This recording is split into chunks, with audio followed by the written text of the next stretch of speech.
Alright everybody, welcome back to another YouTube video, and today we have why did I hold up a thumb?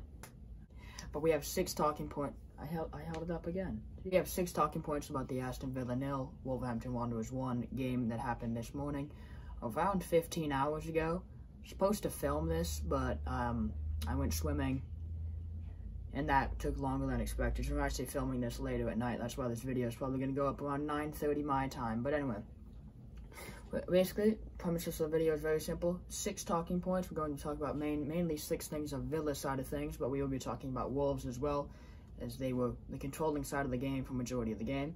But let's get into it. So talking point number 1 for this video is how Villa never looked like we had a goal in us, never looked like we were going to score. I was just hoping for a 0-0 because we never looked like we were going to score a goal. And that's the root of our problems, right? We're trying to focus so much on defending since the restart. We've seen it with the Sheffield United 0-0. I mean, I get they've been poor. We thought they were still a good side, so we thought that was a good result. Turns out we probably should have won that game with the form they're on. But we should be focusing on goal scoring and then hoping that we can defend well, disciplining our center backs. Clearly the formation today did not work. Clearly 2 up top, Davis and Samata, I don't remember combining more than twice in the game. We never looked like we had any idea what we were doing in front of goal. We looked desperate. Samata looked awful. Davis held the ball up, but again, he hasn't scored in 40 games, so I don't know what we expect. Grealish was dragged so far back in our own half all game. He was trying to get the ball, couldn't get it often, didn't have much of an impact. Overhead set pieces weren't great. Obviously got taken off for, I think it was Trezeguet or McGinn.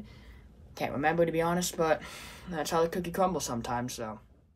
Talking point number 2 for today's match was Douglas Luiz was brilliant again at the center of the park, bossing the midfield, intercepting passes, had great tactical awareness against Adama today, so that was great. And as I just said, he had great tactical awareness against Adama for his brief cameo in the second half.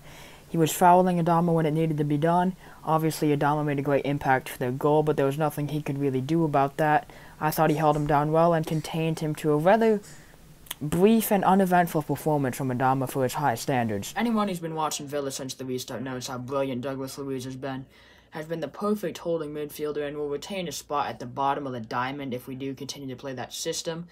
But I don't think we should. I think we should not go back to 1 striker up top. Bring in Davis as the lone striker because Samata was definitely worse than Davis. Davis at least looked bright. Looks like he wanted to be there.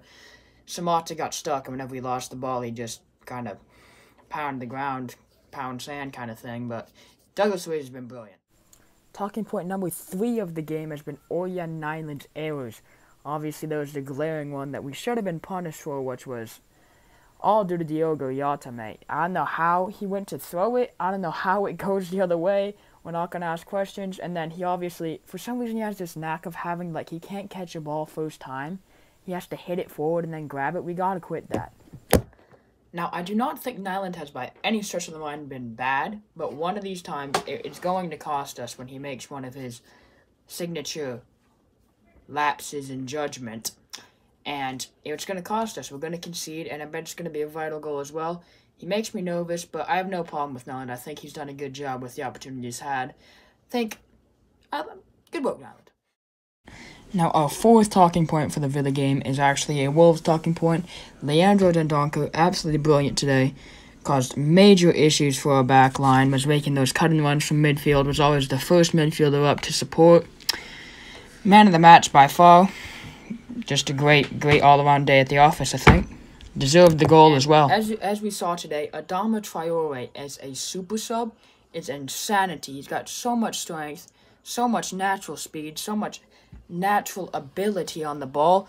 Running against defensive, tired legs, it's completely unfair. We saw what we had to resort to today.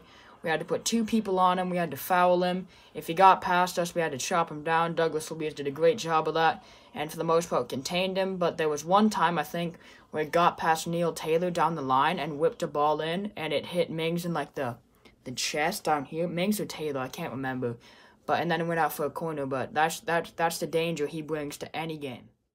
Now, the third, is this the 5th? Yes, the 5th talking point is Matt Targett's injury and how Neil Taylor replaced him today and what could happen. Now, the injury to Matt Targett did look pretty serious.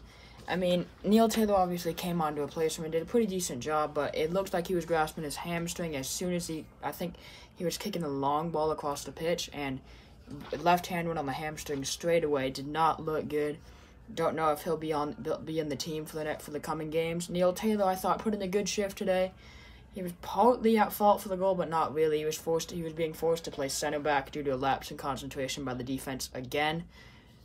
We just got to cut these errors out, and maybe we could survive, but that's the reason why we're in danger of getting relegated right now, and we're doing what us Villa fans do best, watching as we hope our relegation rivals drop points, but we can't rely on that all the time.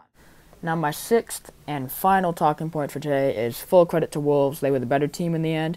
I mean, in fairness, we probably were the better team until the drink break in the first half, but full credit to Wolves. Deserved victory in the end. We're by far the better team in the second half. Adama did bits. Jimenez looked a little bit quiet, but Dendoncker was great all game, obviously man of the match. Good goal. Nyland didn't stand a chance. I wish you guys the best of luck, and I hope you guys have great success in the Europa League, and I hope you guys have great success in your hunt for the Champions League. Anyway, guys, that is going to do it for today's video. I hope you guys truly have enjoyed the video today. If you guys would like to see more of this for every Villa game, or maybe even just games in general, make sure to drop a like and subscribe to the channel. And I'll see you guys next time. Peace.